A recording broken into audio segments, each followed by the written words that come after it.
आपको बिल्कुल सिंपल तरीके से सर्दियों में खाए जाने वाले बहुत ही ज्यादा हेल्दी और टेस्टी तिल मूंगफली के लड्डू बनाना बताती हूँ कैसे बनाए जाते हैं। ये लड्डू खाने में बहुत ही ज्यादा टेस्टी लगते हैं और सर्दियों में तो हमें तिल मूंगफली ज्यादा से ज्यादा मात्रा में खानी चाहिए, क्योंकि ये हमारी हेल्थ के लिए बहुत ही ज्यादा फायदेमंद होती है, क्योंकि इसमें भरपूर मात्रा में कैल्शियम पाया जाता है और यह हमारे शरीर को भी गर्म रखते हैं। चलिए बनाना शुरू करते हैं। लड्डू बनाने के लिए ये हमने 100 ग्राम सफेद तिल लिए हैं, 100 ग्राम मूंगफली। सबसे पहले हम मूंगफली भूनेंगे। इसके लिए हमने गैस पे पैन रख दिया है और मूंगफली को इसके अंदर डाल देते हैं।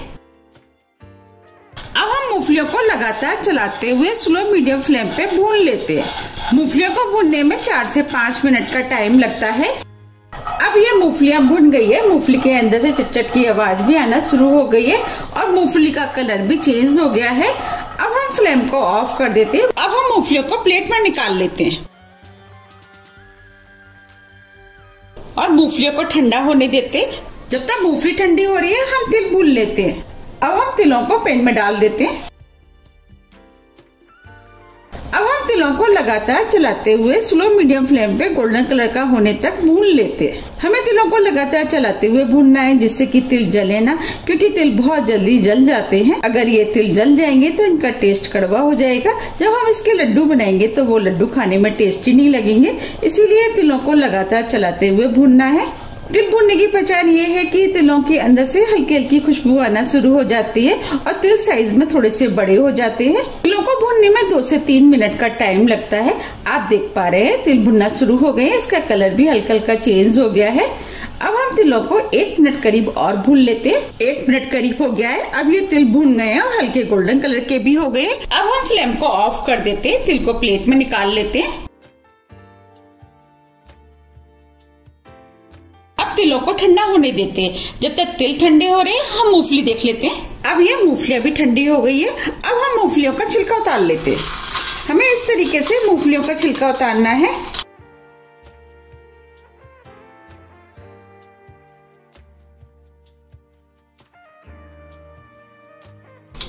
ये हमने मूंगफली में से छिलका निकाल दिया है। अब हम छिलके को साफ कर लेते हैं। इसके लिए ये हमने छलनी ली है। इस तरीके से हम मूंगफली में से छिलका निकाल लेंगे।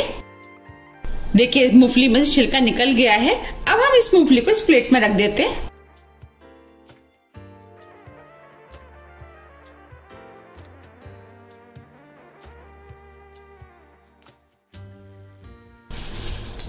इस तरीके से हम सभी मूंगफली का छिलका निकाल लेंगे। अब ये मूंगफलियां साफ हो गई हैं। ये हमने मिक्सी का जार लिया है। अब हम मूंगफलियों को इसके अंदर डाल देते हैं। अब हम मूंगफलियों को मिक्सी में दरदरा पीस लेते हैं।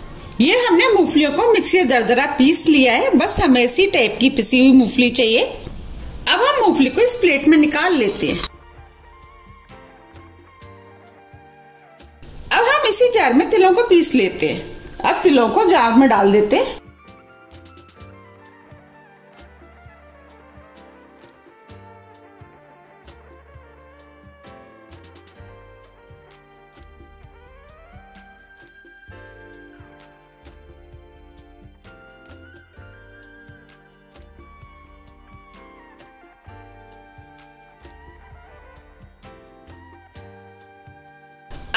तिलों में से 2 टेबल स्पून करीब तिल बचा लेते हैं। अब तिलों को भी हम मिक्सी में दरदरा पीस लेते हैं। अब ये तिल भी पिस गए हैं। बस हमें इसी टाइप के पिसे हुए तिल चाहिए। अब हम तिलों को भी मूंगफली वाली प्लेट में डाल देते हैं। जो हमने 2 टेबल स्पून तिल बचाए थे वो भी डाल देते हैं। अब दोनों चीजों को मिक्स कर देते हैं। अब ये तिल और मूंगफली तो बनके तैयार हो गई है। अब हम लड्डुओं के लिए चाशनी बना लेते हैं। अब हम इसी पैन में चाशनी बना लेते हैं। अब हम इसके अंदर 1 टीस्पून घी डाल देते हैं। घी को मेल्ट होने देते हैं। घी डालने से क्या होगा, जब हम चाशनी बनाएंगे चाशनी पैन में चिपकेगी नहीं। ये हमने 200 ग्राम गुड़ लिया है। अब हम गुड़ को पैन में डाल देते हैं। अब हम इसके अंदर 1 टेबल स्पून पानी डाल देते हैं जिससे कि गुड़ जलेगा नहीं। अब हम गुड़ को लगातार चलाते हुए स्लो मीडियम फ्लेम पे मेल्ट करेंगे। हमने गुड़ को तोड़ के इस्तेमाल किया है जिससे कि हमें मेल्ट करने में आसानी रहेगी। आप देख पा रहे हैं गुड़ मेल्ट होना शुरू हो गया है। हमें गुड़ को इसी तरीके से लगातार चलाते हुए मेल्ट करना है। अब ये गुड़ मेल्ट हो गया है और आप देख पा रहे हैं चाशनी में कितने झाग बनना शुरू हो गए हैं। अब हम चाशनी को चेक कर लेते हैं। आप चाहे तो इस तरीके से हाथ में लेके भी चेक कर सकते हैं। देखिए ये तार बनना है, बस हमें इसी टाइप की चाशनी चाहिए। और आप चाहे तो इसे पानी में भी चेक कर सकते हैं। हमने फ्लेम को स्लो ही रखा है। अब हम पानी में थोड़ी चाशनी डाल के देख लेते हैं और चाशनी को थोड़ा सा ठंडा होने देते हैं। अब हम इसे चेक कर लेते हैं।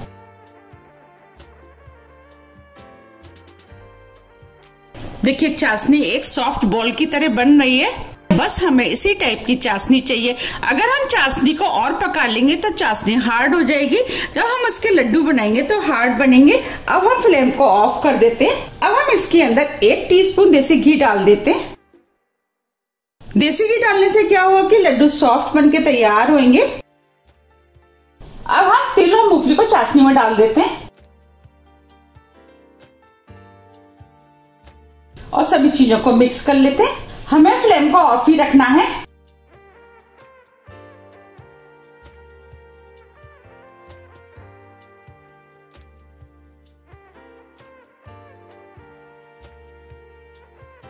अब ये मिश्रण डो की तरह हो गया है।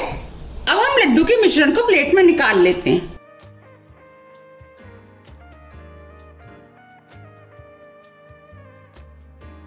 अभी ये मिश्रण काफी गर्म है। अब हम इसे हल्का सा ठंडा होने देते हैं। अब ये मिश्रण हल्का ठंडा हो गया है।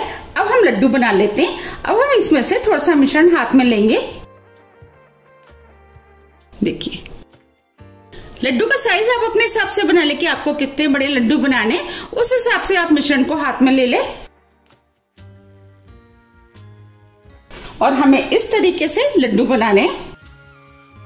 देखिए लड्डू बनके तैयार हो गया है। हमें इस तरीके से सभी लड्डू बना के तैयार करने और लड्डू हमें जल्दी जल्दी बना के तैयार करने, क्योंकि मिश्रण जैसे जैसे ठंडा होता जाएगा हार्ड होता जाएगा। अब मैं लड्डू को प्लेट में भी रख के दिखा देती हूँ। देखिए कितना बढ़िया लड्डू बनके तैयार हुआ है। इस तरीके से हम सभी लड्डू बना लेंगे। ये हमने सभी लड्डू बना के तैयार कर लिए हैं।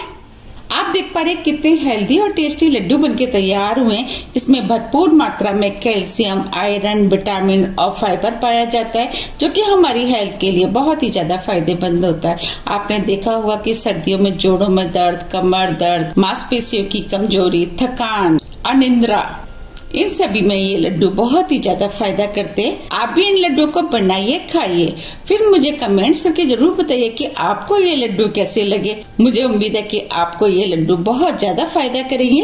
इन लड्डू को बड़े बुजुर्ग बच्चे सभी खा सकते हैं। आप इन लड्डू को सुबह या शाम 1 गिलास दूध के साथ 1 लड्डू खा सकते हैं। आप मुझे मेरे फेसबुक पेज को भी फॉलो कर सकते हैं। इसका लिंक मैं अपने डिस्क्रिप्शन बॉक्स में दे दूंगी। अब मैं आपको लड्डू को तोड़ के भी दिखा देती हूँ। आप देख पा रहे कितने बढ़िया और सॉफ्ट लड्डू बनके तैयार हुए हैं। अगर आपको मेरी रेसिपी पसंद आती है तो आप ज्यादा से ज्यादा फ्रेंड और फैमिली के साथ शेयर कीजिए और कमेंट्स करके मुझे जरूर बताइए कि आप इन लड्डुओं को कब बना रहे हैं। आप इन लड्डुओं को एयरटाइट डिब्बे में भर के 1 से 2 महीने के लिए रख सकते हैं और जब भी खाने की इच्छा है आप इनको निकाल करके खा सकते हैं। मैंने आपको जिस तरीके से लड्डू बनाना बताया, अगर आप उस तरीके से लड्डू बनाएंगे तो आपके लड्डू भी बिल्कुल इसी तरीके के सॉफ्ट बनके तैयार होंगे। अगर आपको मेरी रेसिपी थोड़ी भी पसंद आती है तो रेसिपी को लाइक कीजिए, चैनल को सब्सक्राइब कीजिए। सब्सक्राइब बटन के बगल में जो बेल आइकन है उसे आप प्रेस करना ना भूलिए, जिससे कि मेरी आने वाली वीडियो का नोटिफिकेशन आपको सबसे पहले मिल सके। अब हम फिर मिलते हैं इसी तरह की हेल्दी और टेस्टी रेसिपी के साथ। जब तक के लिए नमस्कार।